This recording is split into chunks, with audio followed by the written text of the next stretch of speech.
هاتیانو والا ابرهه کس چې کومو نو دا د حبشي بادشاہ او نجاشي هغه دغه ابرهه د یمن حاکم او گورنر مقرر کو د چې کله په یمن باندې قبضه وکړل د اراده وکړه چې په یمن کې یو داسې شاندار کنیسه جوړوم چې د هغې نظیر او مثل په دنیا کې نه وي او د دینه د مقصد داو چې د یمن عرب خلق د حج د پاره مکی مکرمه ته ځي او د بیت الله شریف طواف لذي نو دا خلق په د دې کنيسې د عظمت او د شوکت نه مرعوب شي او د کعبه بجای با په دې کنيسې ترازی په دې خیال باندې دی او دومره عالی شان کنيسه تعمیر کړله چې حافظ ابن کثیر رحمه الله لیکلی چې وسړی بلاندې ولاړ وو نو داغه بلندی او اوچتي سي ته به نظر نشو کوله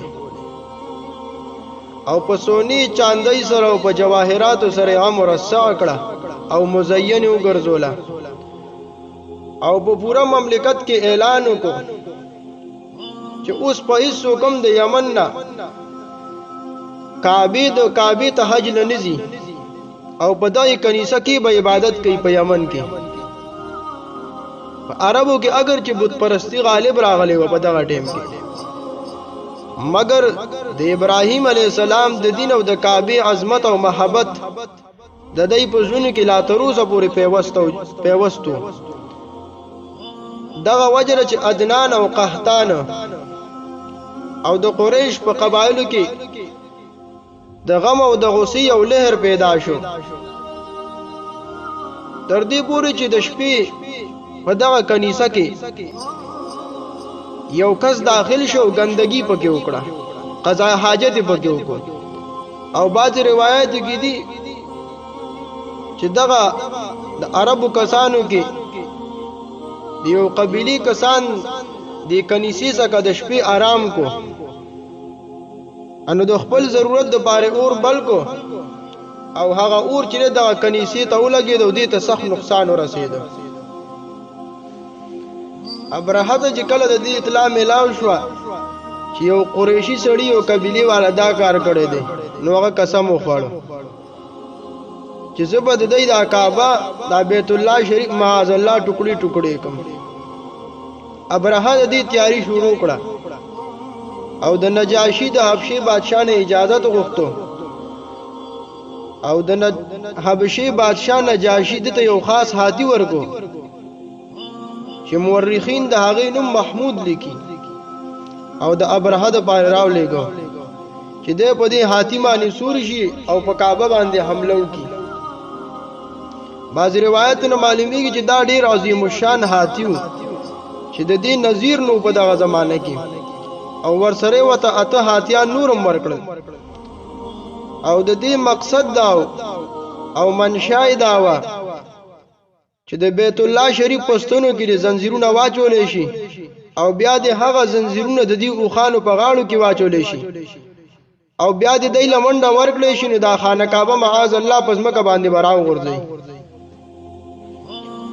د عرب خلکو ته چې کله د دې حمله خبر ورسېده نو ټول عرب د مقابله د لپاره تیار شو او د یمن په عربو کې یو سړی چې زو نفر دا غنوم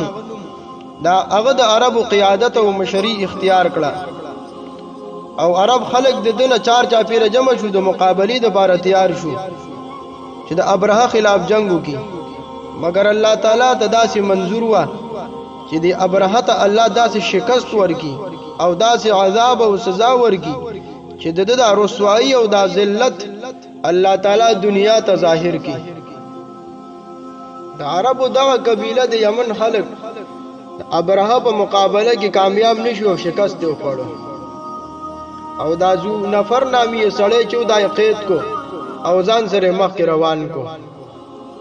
د دین بعد قبیله خصغم په مقام ته چې کله ورسید ابرهه او د دل اشکر نو د قبیله سردار نوفل ابن حبیب پورا قبیله سره د ابرهه مقابله وکړه مگر ابرهه او د غل اشکر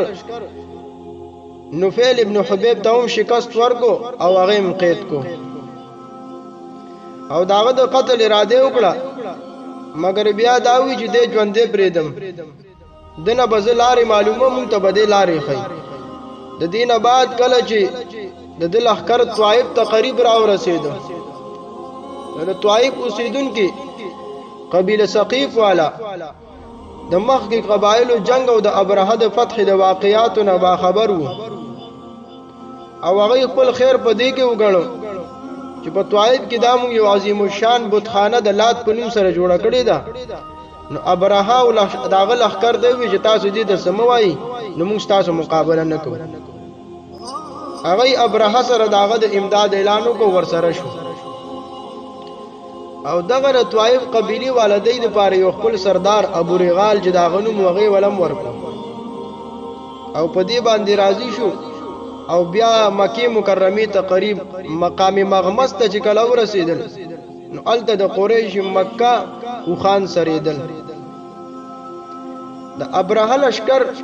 د ټولو نمک کې پاغه خان باندې حمله وکړه وغیرہ او نیسه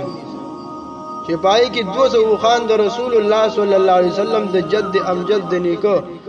عبد المطلب مو چې دا په دغه وخت کې د قریش رئیس او مشر ابرهه چې کله دا تراورسین نو یو سفیر دی حناته حمیری دا غنوم دی هغه د مکی خار تراولېګو چې د قریش سردارانو څخه ورشه وغه ته اطلاع ورکا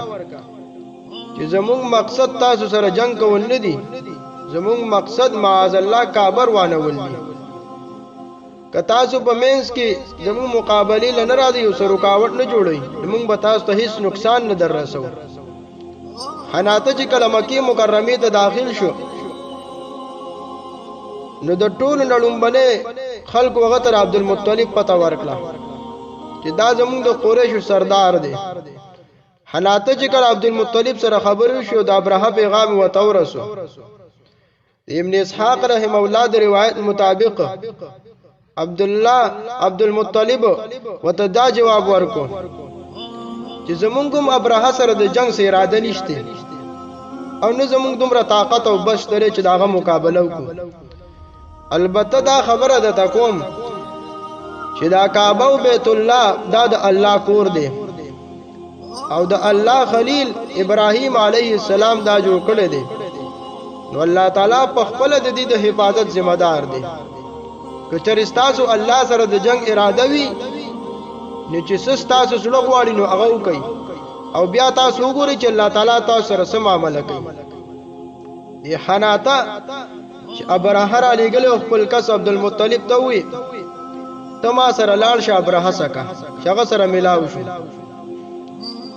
روایت کې دی ابرهه چې کله عبد المطلب د لري نولې د یو ډیر وجیه او مخور انسان و تخکار شو د خپل تخت نه راکوش شو او پسمکه باندې د سره برابر کې ناشته او خپل ترجمان دی وی چې د عبد المطلب نه تاسو کا چې د پس غرض او مقصد سره راغله دي عبد المطلب ته وی زما ضرورت خودم را دي چې زما کوم او خان 200 تا رانیسلی دي نو هغه پرې د ماته را واپس کا ابرهه د ترجمان په ذریعہ سره عبد المطلب ته وی چې کلمات په اول ځل ولیدلې او ما سره رالي اوس ملاو شي نو زما په ځل کې استاد په ډېر وقات او عزت لیکن تا هغه به خپل خبر سره بالکل ختم کو تا سره صرف د خپل 200 خانو غم دی او تا ته معلومه ده چې کعبه خو ستاسو دین دی امون دا غیر والو د پر راغلی او تا د ای متعلق ما سره خبر او نکړه عبد المطلب ته جواب ورکو چې د خانو مالک زیم نو ما سره د خپل خانو فکر او غم دی او د بیت الله مالک زنیم بلکې د غي مالک یو عظیمه هستی ده او هغه په خپل د خپل کور حفاظت کوي ابرهه وتوي په غرور او تکبر سره چې ستا خدای دا کابنن زما د لاس نو دروانو نشي بچ کوله عبد المطلب وتوي بیا ته د اختیار دی چې سکینو هغه وکا بعض روایتونه دا معلومیږي چې عبد المطلب سره د قریش نور سردارانو هم دلیو او هغه ابراهیم هغه ته دا پیشکش وکړو کته د بیت الله دروانونو نشاط شي او خانقاه نروانه نو مونږ بتا تر تهامه د پیداوار 3 حصہ هر کال په ټیکس کې درکو او خراج به درکو مگر ابرهه د دا شرطم اونو منو عبدالمطلب د خپل خان واپس کړل او هغه لاړې د بیت الله شریف دروازې سکراله او حلقه او کونډېونی سره او په دعا کې مشغول شو ورسره د قریش یو لوی جماعت ټول الله تعالی ته دعا او الله تعالی نه دعا وغوښتله چې یا الله د ابرهه د عظیم لخر په مقابله کې مونږ به بس یو یا الله تر خپل کور د حفاظت تنظیم وفرمایي ډیر په الها او زاري سره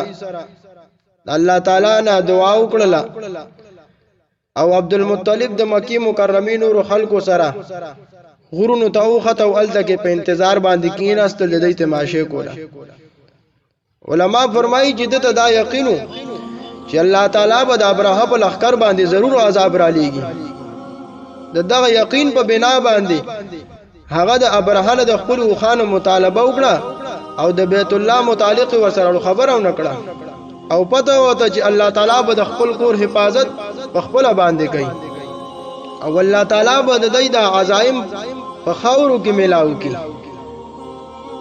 مورخین لیکي چې کله سحر شو نو ابرهه په بیت الله باندې د چړای او د حمله تیاری وکړه او هغه محمود نامه هاتی چې وته د حبشي بادشاہ را لېګلو نو هغه ته حکم وکړ چې روان شه هغه نوفل ابن حبیب کم کس چې د لارې نه دی گرفتار کړو او دای ته لار خوله علما لیکي چې هغه را مخ کې شو او د دې هاتی په غوږ کې څه خبره وکړه او ورته وی چې تر کم ځای نه راغلی نو هغه ځای ته صحیح سالم واپس شه ځکه چې ته د الله تعالی په بلد امین یعنی محفوظ خار کې دا خبره ورته وکړه او د هغه هاتی غوږی پرې خود علما لیکي چې هاتی څنګه دا خبره واوریده په دې باندې الله تعالی کوه کو او په خپل ځای باندې کېناست کم کسان چې هاتی سره راغلو هغه ډیر کوشش وکړ چې د پاسه په اوس پنو باندې وو غزارونه وته ورکړل لیکن داغه پروا نه و بیا ول په پوزه کې زنجیر واچو او رايخ کو لیکن هغه نه پاسې دو لیکن چې کله خلکو هغه یمن طرف ته روانول غوښتل نو هغه روان شو پورن بیا شام طرف ته نو بیا روان شو بیا مشرق طرف ته نو بیا روان شو تمام اطراف طرف ته بتو لیکن کله به چې ول مخ مکی مکرمه ته بیت الله شریف ته کون اب په ځای باندې کېناست یو طرف ته د الله تعالی د قدرت دا کرشمه ظاهر شو چې دی هاتی داسې حرکتونه شروع کړل بل طرف ته د دریاب د طرف نه په قطارونو باندې مرغۍ راوالوتی چې هر یو سکا درې واړو کاڼو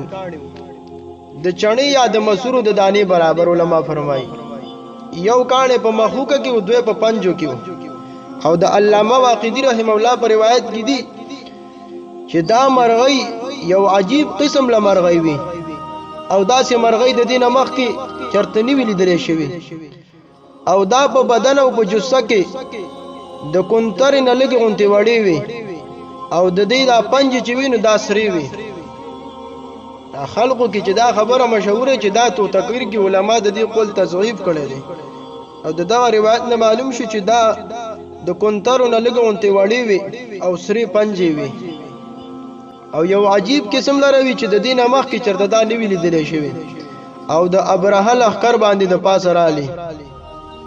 هر یو څنګه چې کم کاڼو اب راويشتل نه پورته او د ابرهه په لخر باندې راغورځول هر یو کاڼي هغه کارو کو چې مضبوط نه مضبوط ګولای به د دنیا هغه کارو نکي چې په چا باندې هغه کاڼي لړنو د بدن نه به وته او دا غین لاندې به بیا ازمکه کې هغه کاڼي غرق شو چې کله دا عذاب هاتیان ولیدو نو ټول خوارو شو او تختیدل صرف یو هاتی پاتې شو چې هغه په دغه کاڼي سره هلاک شو او د لخر تمام کسان د ابرهه په دغه موقع باندې هلاک نشو بلکې په کاڼو باندې لګیدل او مختلف اطراف او طرف ته منډي ول او تختیدل او ځای په لار باندې یو به مردارې دو ابرهه ته چون کې الله تعالی سخت سزا ورکول غوښتل نو دې فورن او ډایرک هلاک نشو، لیکن د په جسم کې دا کانو د وجنه زهر او داسې سرایت کو چې یو جوړ او بدن نه به جدا کېدو او غوښه تنه جوړې دي. په دغه حال کې د یمن ته واپس راوستل شو او چې کله دارالحکومت او سټیټ صنعا ته راورسېدو نو ټول بدن ټوکړي ټوکړي شو او غوښه د بدن رواني شوې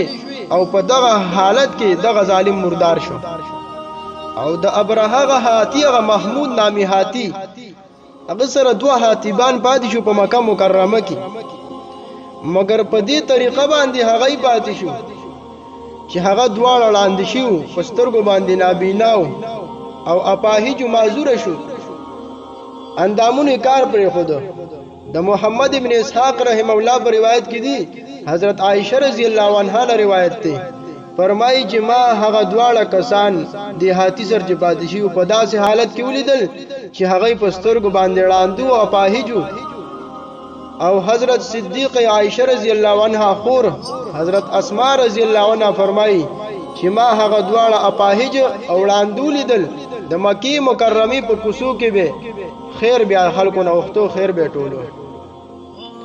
د اصحاب الفیل د دا واقعي متعلق په دې صورت کې رسول الله صلی الله علیه وسلم ته الله تعالی خطاب کړی دی. الله تعالی د دغه متعلق په دې سورې فیل کې فرمایلی دی الم تر کیف آیا ندی کتلی تا فعل ربک باصحاب الفیل چې څنګه معاملې وکړه ستاره بو خاوندانو د هاتیانو سره.